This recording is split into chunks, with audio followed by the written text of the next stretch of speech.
On se retrouve pour cette troisième vidéo. Déjà la troisième les amis, ce n'est que le commencement. Les projets commencent un petit peu quand même à se concrétiser, mais tout ça je vous en parlerai plus tard dans la vidéo. Dans la dernière vidéo, je vous avais déjà dit qu'on allait aller voir l'entreprise qui allait vraiment faire nos infrastructures. Et on a été un peu en discuter, parler etc. niveau budget. Donc là je réattends un deuxième devis avec vraiment les 3 infrastructures prévues. Qu'est-ce qu'on va voir durant cette troisième vidéo? Je vous laisse déjà deviner mes 2 loulous. Je vais vous présenter mes 2 bébés, Chloé et Mika. Elle, c'est une Maltipou. C'est un croisement entre un caniche et un bichon maltais. Elle est toute noire, elle veut tout le temps jouer. Vous allez l'adorer. Elle est d'une gentillesse vraiment. Elle aime tout le monde, elle aime tous les chiens. Elle a une petite barbichette blanche juste en dessous du menton. Elle a aussi une petite tache blanche au niveau du poitrail. Je sais pas si on le voit. C'est déjà quand même assez unique parce que les caniches noirs, il n'y en a pas beaucoup. Chloé va avoir 2 ans en avril. Ça a été aussi une adoption.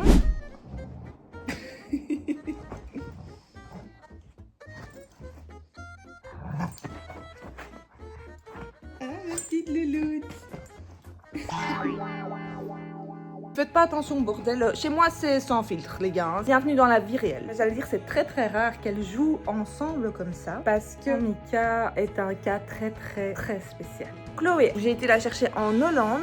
J'ai beaucoup de chance parce que je vous avoue les gars que les races pareilles, elles sont ultra populaires. Elles ne perdent pratiquement pas de poils. Les gens qui sont allergiques aux chiens ont souvent beaucoup moins de problèmes avec ces races-là. De plus qu'elles sont hypoallergéniques et qu'elles ne perdent pas leurs poils, qui est quand même, on va se l'avouer, un énorme atout parce qu'on en a marre des poils partout. Ils sont trop mignons et ils ont vraiment une petite tête de Teddy. Il ne perd pas ses poils, c'est vrai, mais il faut vraiment brosser son poil, aérer vraiment au niveau de la peau. Ils sont très sensibles aussi, ils ont besoin vraiment d'être entretenus, d'être brossés, d'aller au toilettage toutes les 6 semaines. Je vous mets donc ici une photo parce que c'est trop mignon. Ils font souvent en fait le cut de la Teddy. Chloé, c'est la vedette de la ferme ici.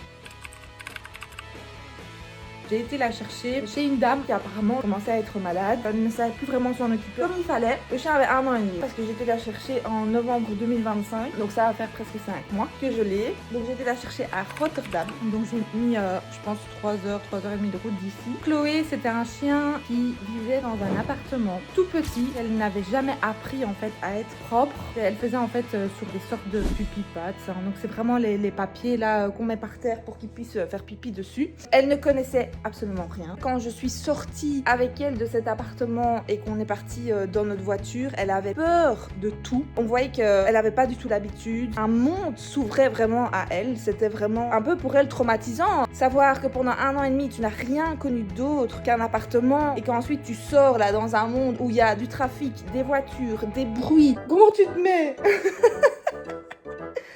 Ou quoi mon amour? Elle était vraiment super impressionnée, elle avait peur, je me rappelle encore parce qu'il pleuvait ce jour-là. Les rétroviseurs de la voiture allaient parce que j'étais la chercher avec mon papa. Elle en avait mais une peur bleue de ces rétroviseurs qui à chaque fois faisaient comme ça. Elle était vraiment en panique quoi. Savoir qu'on arrivait à un petit appartement les gars, à une ferme avec des chevaux, chose qu'elle n'a jamais vue dans sa vie, avec des hectares de prairies, que tout est ouvert comme ça, qu'il y a une grande route quand même à côté. Au début, elle sortait pas, elle avait peur. Si je la sortais sans laisse, elle se barrait directement. Donc et avec la route et tout ici, c'est vraiment dangereux. Quand entre temps, elle s'est vraiment très bien habituée. Elle a vraiment, et c'est ça qui est magnifique et que moi ça m'émeut vraiment parce que elle s'est ouverte quoi. C'est vraiment une petite fleur qui était au début toute timide, qui connaissait rien, qui avait peur de tout. Et là, elle s'est ouverte. Elle a éclos en fait. Maintenant, elle est lâchée. Elle sort tout le temps. Elle a plus trop peur des chevaux. Voilà pour Chloé les gars. J'espère que c'était pas trop ennuyant et que vous avez quand même suivi un petit peu son histoire.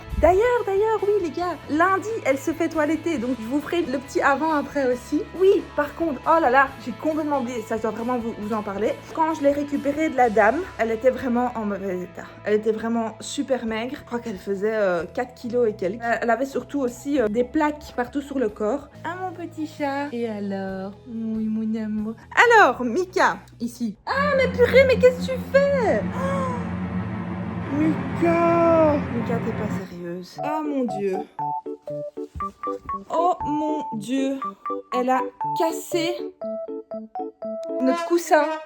Oh, c'est la première fois qu'elle me fait ça. Hein. Alors, Mika, c'est aussi donc également une adoption qui vient de Russie. En fait, je l'ai fait par une association belge. Je l'ai choisie sur base de photos et les informations qu'il m'avait données. Elle est venue en camion de Moscou. Je l'aime de tout mon cœur, vraiment, mais c'est un chien ultra compliqué. Dans le sens qu'en fait, on s'est vraiment fait avoir. Et dans un sens, je suis quand même un peu fâchée sur cette association parce qu'ils nous ont clairement donné des informations fausses. C'est-à-dire que moi, je voulais un chien. On n'habitait pas encore ici, forcément.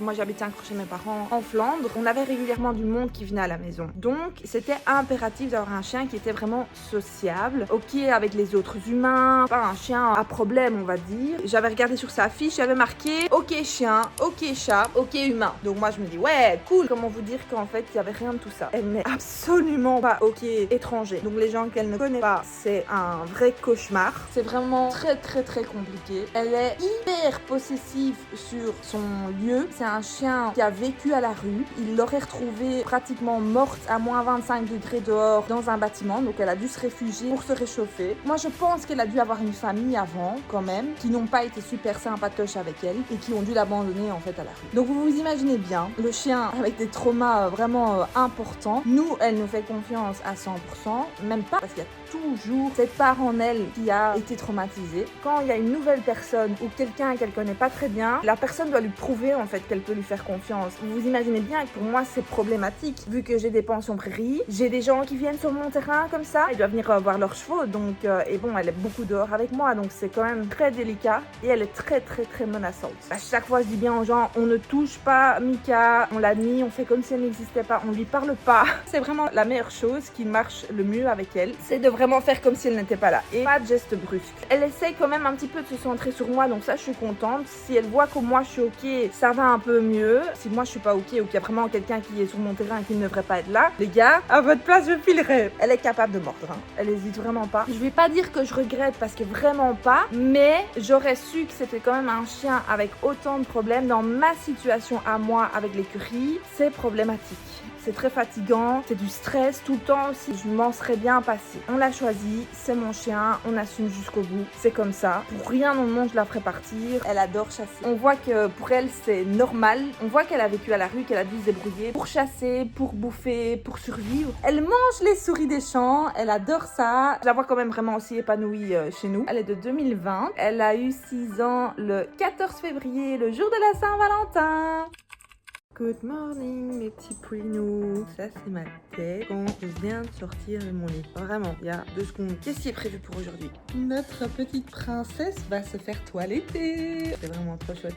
C'est hyper satisfaisant quand elle a été chez le coiffeur parce qu'elle est vraiment magnifique. C'est un petit nounours, elle est toute douce, qui est toujours fidèle à elle-même. Avec sa petite tête de malheureux. Oui, j'ai nettoyé, j'ai rangé. Il était temps. Là aussi d'ailleurs. Toute ma cuisine est propre. Tadam! Je cherche encore une idée. Je vais quand même faire un autre sorte de contenu en Reels sur Instagram et sur TikTok. Vu que j'adore l'humour, j'ai envie de faire un truc un peu drôle sur la thématique quand même des chevaux. Si vous avez des suggestions, n'hésitez pas à les mettre dans les commentaires. J'essaie de manger tranquille. Et en fait, à chaque fois que je mange, je dois la caresser. Elle sait pas me laisser 2 minutes tranquille. Oui, mon bébé. N'hésitez pas aussi à mettre des photos de vos chiens à vous. Je vais vraiment essayer les gars de répondre à un maximum de questions aussi si vous avez des questions dans les commentaires etc. Et moi je veux vraiment avoir une relation avec ma communauté de partage. Donc partagez ce que vous avez envie de partager. Mettez des photos de vos animaux de compagnie, de vos chiens, de vos chevaux. N'hésitez certainement pas, moi j'adore ça. Je vais faire vraiment de mon mieux pour interagir un maximum en fait avec vous. Je vais vous montrer à quoi ressemble mon pantalon d'équitation. Voilà, des taches, ici même chose. Je pense que c'est des taches de mousse d'isolation ou des trucs comme ça durant les travaux qu'on a fait dans la maison. Et je me retrouve avec 0 pantalon correct. Il faut vraiment que j'investisse et que j'achète des nouveaux pantalons d'équitation parce que là c'est vraiment la dèche quoi. Il y a les pantalons d'équitation que j'aime trop, c'est les Maya Delorez. Je les trouve esthétiquement magnifiques. Je sais pas ce que ça donne niveau confort. N'hésitez pas à me dire les amis si c'est un bon achat ou pas avant que je me lance. Allez mes amours, on va faire les chevaux. On va faire notre petit tour mon amour. Tous les jours on fait notre tour autour de nos petites prairies.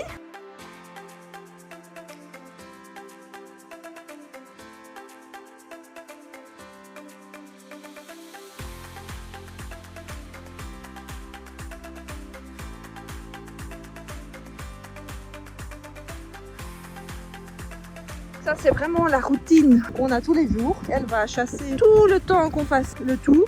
Et l'autre ici, elle gambade.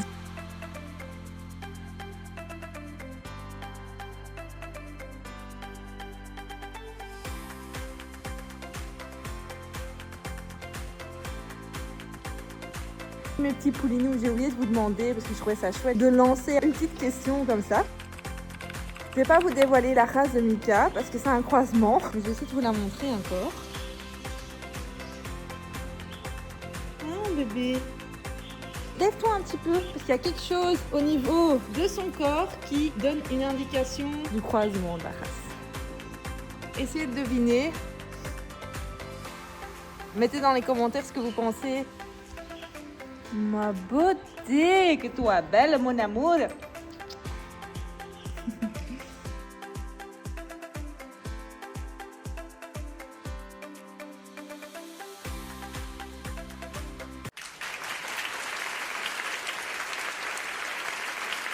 Si comme moi les amis, vous retrouvez tout le temps ce genre de choses dans le foin, c'est un bout de corde de ballot de foin. Pourquoi ça arrive tout le temps? Il y a un bug dans la machine ou c'est quoi qui se passe? Est-ce qu'il y a des fermiers qui nous regardent, qui pourraient nous expliquer pourquoi on retrouve tout le temps ce genre de choses dans les ballots de foin? Tous les jours j'en enlève de peur qu'ils ingurgitent ce genre de choses.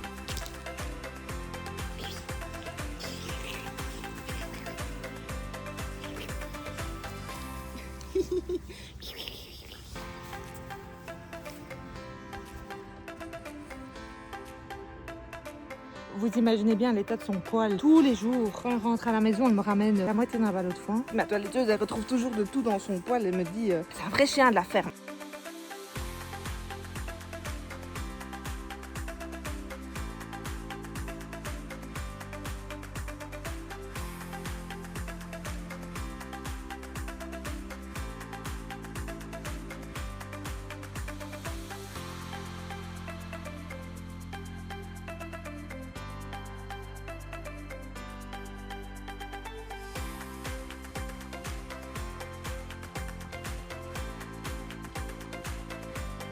Ah les amis, vous avez raté quelque chose. C'est ma faute, hein. C'est parce que mon GSM n'a pas chargé cette nuit. Donc j'ai dû le rentrer pour le mettre à charger. Et j'étais encore occupée à faire ma petite promenade du matin. Et en fait, Chloé, elle est toujours super happy. Elle est en train de faire ses petites pupes partout. Donc elle court comme une folle. Et elle s'est pris le fil.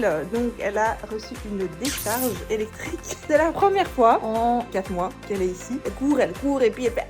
Donc elle caïd vraiment parce que voilà, elle a reçu une décharge. Elle me regarde en mode qu'est-ce qui se passe là-dessus. Bon, moi j'essaie de pas dramatiser parce qu'au plus on dramatise la situation, au plus elle va se dire c'est quelque chose de grave qui m'est arrivé. Moi je continue à marcher et en fait un chien normal aurait eu peur, serait rentré à la maison, ce genre de choses. Moi j'appréhendais honnêtement toujours sa réaction le jour où elle se serait ramassée une décharge. Et en fait non.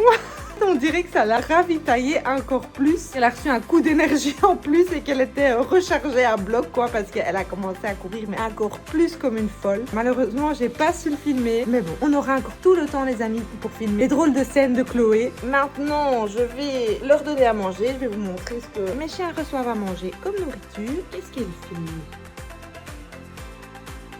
Ça me fait quelque chose.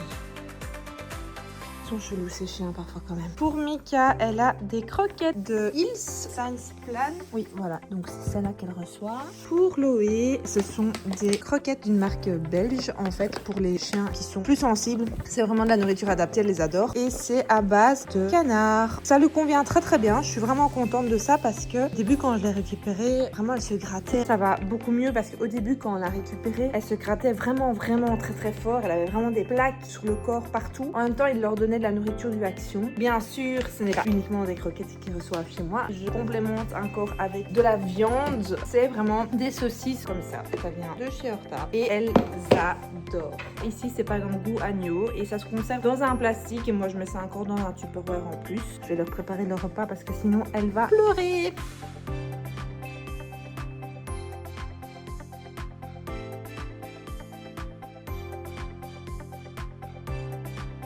Les gamelles sont prêtes et mes filles n'attendent que ça. Elles en sont super fans. Le soir, je complémente encore avec l'huile de saumon de chez Horta aussi. Allez les amis, c'est parti, on va avec Chloé. Vous voyez sa tête avant le toilettage et je vous ferai alors un plan après le toilettage. Comme tu es belle. Oui, mon chien est sur mon plan de travail. Regardez, ça me brise le cœur. Oh, petite. J'avais rendez-vous avec Chloé au toilettage et la personne a annulé mon rendez-vous 1h30 à l'avance, malheureusement. Ce qui en fait me mettait un petit peu dans la misère parce que pour trouver une toiletteuse qui prenait Chloé assez rapidement, si possible environ la semaine, c'était mission impossible. Mais j'avais mis une petite annonce sur un groupe Facebook de là où on habite et quelqu'un m'avait proposé de venir la toiletter à domicile. Je me suis pas vraiment renseignée, moi j'étais juste super contente qu'elle pouvait être prise assez rapidement. Le jour après, elle est venue. Comment vous dire? Complètement ratée, quoi. Elle est moche. Je vais vous montrer. Voilà le carnage. On voit très bien que c'est pas du tout... La queue est beaucoup plus longue aussi. Sa tête, mon Dieu. Ici, elle a plus de poils. Normalement, elle a des poils blancs. Voilà à quoi ressemble mon chien. Vu qu'elle a coupé tellement court, mon chien a froid. Donc, on va aller lui chercher un petit pull. Oh, ma fifi, elle a froid. Chloé, on va chercher ton pull, mon amour. On est parti?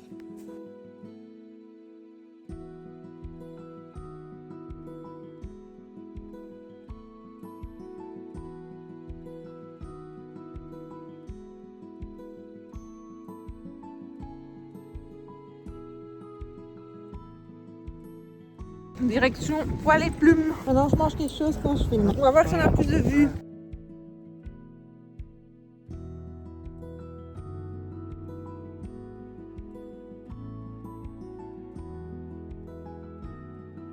Aussitôt rentré, aussitôt sorti, on n'a rien trouvé. Quelle beauté! Merci.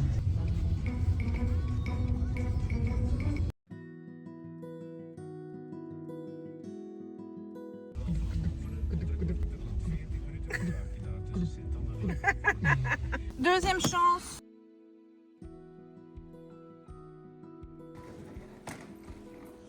Bonjour. Il y a déjà des petits pulls ici, tiens. C'est pas possible qu'il y ait quand même que ce choix-là. Je vais aller voir là-bas. Ah, y a pas, hein. C'est plus des KW qu'autre chose.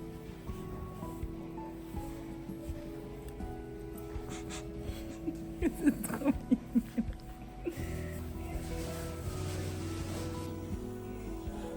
On prend ça alors? Pas vraiment la période de Noël, mais bon, c'est pas grave.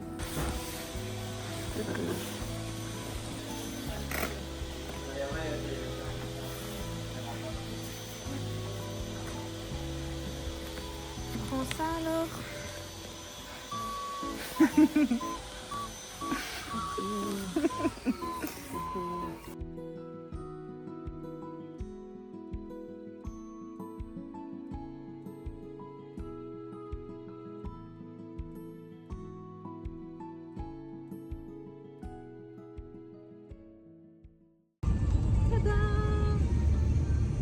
Ça fait un petit peu Noël, c'est pas grave.